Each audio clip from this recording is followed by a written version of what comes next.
Let me show you really quick how to solve this problem with those accented E's if they're not working for you. And this is a difficult one to troubleshoot because for a lot of people, they've just had this setting done on their computer for so long, they've forgotten about how they got this working to begin with. So here's what you want to do. And in schools, a lot of times you're not going to have access to the control panel, which makes this very frustrating.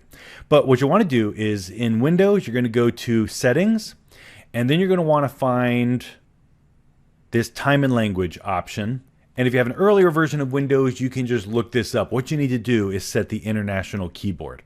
So you go here to region and language. And here where it says English, and this is tricky, this is where it gets a little confusing, you need to click on the existing keyboard that's in there and choose options. This is on Windows 10, so earlier versions I'm not positive. But what you want to do is go here and you want this United States International. Just add that. And then you see this little guy that popped up down there? That's the magic. That's what we need right there. So you change it to this English International.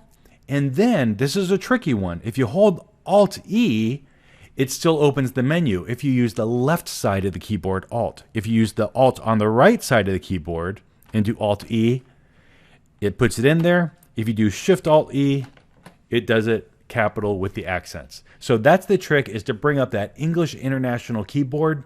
This is just the quick version on how to solve this, but this can be a challenging one to solve. I encourage you to watch the other video that's right next to the link where you found this one, and look up kind of how I went through the troubleshooting part, because that's a much more important lesson than just learning how to do this part. The other thing that you can do, because in a lot of schools you're not going to be able to get to the control panel to add that language, so the other option is that you can go to the Windows menu and choose type in tables, then glyphs, and then you can just kind of scroll down, and not every font supports them, but you just kind of need to go down until you find this guy right there.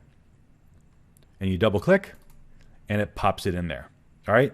So that's all there is to it. Really pretty simple to get around once you know the trick, but finding that trick, man, that can be a bugger. Take it easy, guys.